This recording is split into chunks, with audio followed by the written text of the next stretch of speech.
Primetime local news, serving the Lakeland and Midwest regions. The Missing and Murdered Indigenous Woman Run takes place annually in May. This year, Lloydminster got to play a bigger role. For the run this year, the Onion Lake Cree Nation decided to branch to Lloydminster, inviting more people to spread awareness. We wanted to make it a bigger event where it's a unified approach, which is why we are here in Lloydminster today. Lloydminster is one of our surrounding communities, and so we've invited the schools within Lloydminster to participate today, and we had a good reply from them, and they showed up today. And so it's just nice to come together with our fourth year, and we're bringing the run home. Including the schools and supporting the youth is a centered theme for the run this year. Their grandparents or even their parents going missing, and I saw the struggle that they faced. But not only that, my own family members as well have been affected by it, and it's to honor those that are still missing. The run wrapped up at Onion Lake Cree Nation and will continue to take place every year to support those still missing. Have that kind of grief where there's no answers. You know, we would like our families to feel supported, and they're not alone in their grief.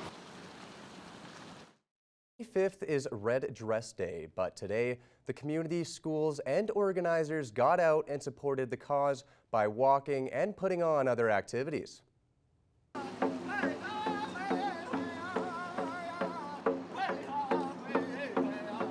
Red Dress Day is a time to raise awareness for missing and murdered Indigenous women, girls, and Two-Spirit people. It is reported that Indigenous women and girls are 12 times more likely to be murdered or go missing than any other demographic. Maya McNabb, a student at Bishop Lloyd Middle School, shares that learning about the topic has been eye-opening.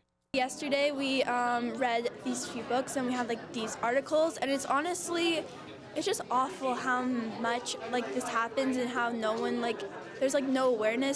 National Women's Association of Canada states that between the year 2000 and 2008, 10% of all female homicides in Canada were represented by Aboriginal women and girls. And the participants who joined in on the walk knows exactly how big that problem is. And it's really important to me to be out here today to show awareness for my culture and stuff. There was also a pipe ceremony and luncheon throughout the day as supporters gathered around, shared stories, and promoted awareness. Callum Hawker, Primetime Local News.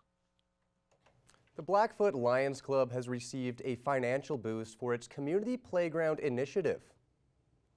MLA for Vermilion, Lloydminster, and Wainwright, Garth Roswell, presented the club with a check for $125,000 from the Community Facility Enhancement Program grant. Another $50,000 was given from the County of Vermilion River. Donations to date total more than $300,000, and the club is around $20,000 short of its goal and are hopeful the inclusive playground can be ready for use by the end of August. Furniture set and design supplied by Furniture Gallery, downtown Lloydminster. The next Harvest Collective Market is happening next weekend. Stacey Comer spoke with the organizer to find out what is planned. We have a familiar face joining us today on Primetime Local News. Terry from Harvest Collective Market is here. Terry, thanks for joining me. Hi, thanks for having me again. So we have another market coming up here just over a week away. Tell me where and when it is this time, Terry. Yeah, so it's happening on May 11th, the day before Mother's Day, at Nissan Hall, which is the old Wild Rose Pavilion at the exhibition grounds. And it's happening from 10 till 4 on May 11th. If people haven't been to one of the markets before, Terry, can you tell me what you can expect when you walk through the door of this event? Absolutely. So we have 40 vendors. They're all handmade shops from across the prairies, a lot of local shops, but we've got a person coming from Lumsden this year, a couple people from Edmonton, Saskatoon, all over the place. So just really unique items. handmade items. And we have a bar. You can grab a drink and sip and shop. And yeah, it's just like a really fun day to come and check out some cool local and not so local handmade businesses. It seems like this might be a really neat thing to do for your mom too, ahead of Mother's Day. Bring her out to this and check out some of the things that are on display. Can you give us kind of an example, Terry, of what there is? I know it kind of really ranges with the number of items, but what are some of the items that people would be able to buy? Absolutely. There's quite a few food vendors. We've got there's like hot sauces and takeaway, frozen meals and things like that. Lots of jewelry. Oh gosh, what else is there? Clothing, kids' clothing, women's clothing, um, home decor stuff, candles. Like I always say this, it's literally something for everyone. And yeah, right before Mother's Day, what a great way to just get your mom what she actually wants. Bring her down and let her pick out something great. Or husbands, just let your wives go and give them a little spending money to pick out something that they want for themselves too. Now, Terry, you usually also support a charity at these events too. So, which charity is being supported for this market, and how can people help with that? For sure. So we don't require an admission fee to get into the market. We've kept it free with an optional donation. This time we've chosen Border Paws. So there's a list of donation ideas on our website, as well as on the Border Paws website as well. But we'll also take monetary cash donations if you'd like to. But again, it's completely optional. So if you want to just come check it out and you can't bring a donation, that's totally fine too. Terry, what is it that you think attracts people to the market? Because I know you get lots of people that attend each time. Is it just because it's, a kind of a thing where people can just relax and enjoy, or they get to, it's different items all the time? What do you think is the biggest attraction to the market? I think it's a mix of things. We try to make it like a really fun environment, like good music playing. And again, you can grab a drink if you choose to, and just kind of make it a social little day out while you shop. But I think also just like supporting handmade small businesses is a big draw for people.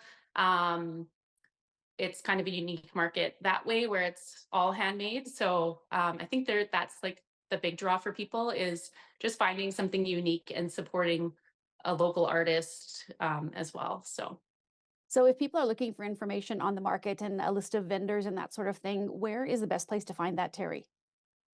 we're on Facebook and Instagram, but we also have a website. It's harvestcollectivemarket.com. On there, you can find a total vendor list, as well as more details about donations, details about the market and where to find us. And yeah, everything's on those social media platforms and the website. All right, Terry. Well, thanks for joining me. But before I let you go, just one more time, the day, time, and location of the next Harvest Collective Market, please.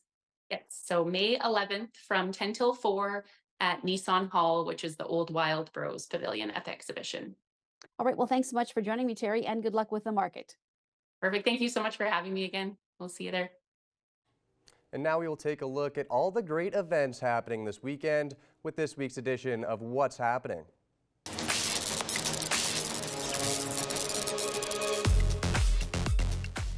It's another busy weekend in Lloydminster and area. We're at the Lloydminster Museum and Archives, where this weekend it's one of your first opportunities to take a look at a new exhibit they have here, a selection of specimens. It will be here until May the 23rd, but maybe it's something you're going to want to check out this weekend. Also coming up this weekend tomorrow, it's the annual Household Recycling Roundup.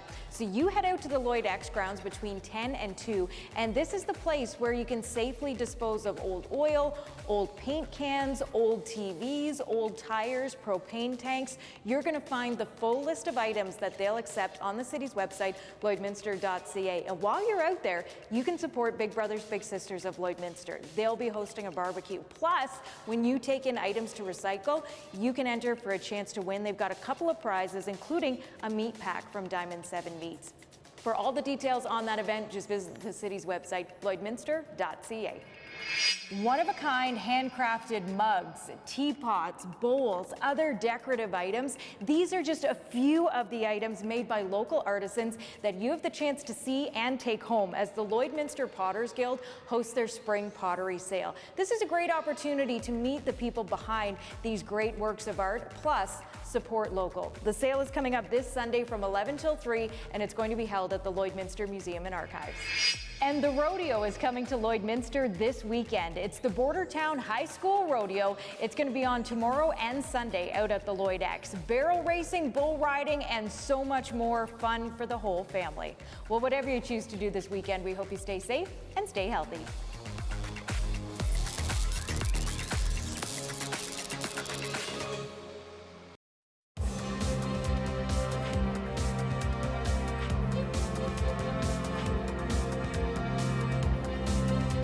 The 2025 Esso Cup will be taking place here in Lloydminster next spring and will be hosted by the PWM Steelers. With more on the U18 National Women's Hockey Championship, here's our Thomas Wildman. Today I'm joined by Dan Ockenberg, the head coach of the Lloydminster Steelers, and he is here today to talk about how Lloydminster is going to be hosting the 2025 Esso Cup. And so thank you so much for being with me today, Dan. Yeah, no problem. All right, Dan, so for those who don't know, what exactly is the Esso Cup and kind of what's going to be happening this coming up next year for this great tournament? Yeah, it's the U18 Canadian National Championships. So all of Canada is involved at the U18 level, and each province will be representative, and then we will represent basically as a host. So unless we win the provincials here in Alberta, then BC will get an automatic entry into representing the Pacific side of it. Excellent. And so let's start with the fact that Lloydminster will be hosting this. How big of an economic and opportunity socially as well for the city of Lloydminster to be hosting such a huge tournament coming up next year? Yeah, it's such a prestige tournament. I think this is a phenomenal opportunity for the city of Lloyd for the years that they've been in the league. Obviously, just the opportunity that it's going to bring, lots of economic-wise, social-wise. It's just for the female side of it. Like I said, even at our banquet, the support that this city has given to minor sports, not even just hockey, the sponsorships and all that, it's phenomenal how they commit to for everybody to have success in what they're doing, right? And our sponsorship out here has been phenomenal, like PWM. Paul Clausen has been unbelievable. He's kind of, when the Steelers started, he was the guy that took on this team as a sponsorship, and he's been in it, and he's probably pretty ecstatic that it is finally kind of getting a little bit more recognition and stuff like that. But at the end of the day, for the city itself and Lloyd, I'm excited for it. I think they deserve it. I know going through coaching in different levels and Alberta Junior and midget, triple, and all that stuff. Lloyd has always been a very strong town for hockey and a very big supporter. Bobcats are supported big time and stuff like that. So in general, I think it's going to be phenomenal for the city. I'm very excited for it. And so now we'll switch gears and talk about it from you as the head coach of the Steelers. The U18 Girls League in Alberta works a little bit differently than the men's league, where it's regional based, where you guys can recruit from anywhere in Alberta. So having the chance to have a team automatically get into the Esso Cup, how huge is that going to be to help you guys recruit for coming up next season to make a really strong team for this prestigious event that you guys will be a part of? It'll help. I mean, obviously, where we're located is a little bit difficult to recruit young females. It's hard for parents to let their young daughters go at that age, not even for just daughters, but for their child to leave it around 15, 16, right? And but it does open the doors a lot better for us to recruit. But we have a lot of strong girls here in Lloyd that are coming through the ranks, and we still don't want to, as we started the rebuild last year, we don't want to kind of erupt that, and we want to still grow as a program and be stronger down the road, right? So obviously we need to be strong representatives, but also we still can't destroy everything we've started. So it's a big kind of, a lot of it lays on my shoulders in the kind of directing it in the right way, but also being very, I guess, be able to compete at that level and be respectful at that tournament, right? And I think it gives us another year of growing, and now girls have come back and have played 1 year of U18, so they're going to be ready to that much stronger this year and be ready to go. And they're excited about the opportunity too. And so even girls coming in from other places will be excited about it too. So it's like just picking and choosing, I guess, the right people. And most importantly, character comes over a matter of skill sometimes, right? You want to have a good program, and you want girls believing in that program and being a family type thing. All right, and then final thoughts, Dan, just on when is the ESO Cup taking place, and if people are interested, where can they get more information? Yeah, it's the final week in April. Obviously, social media, Hockey Canada's already put it out in social media, and it's always going to be on that schedule. It's called tournament schedule on Hockey Canada website. We'll be posting it at our social media too. So that's how it'll be exposed out in social media big time that way. All right, perfect. Thank you so much for all the information today, Dan. And if you guys are very excited for this upcoming hockey season, as we're going to be having the ESO Cup here in Lloydminster coming in 2025.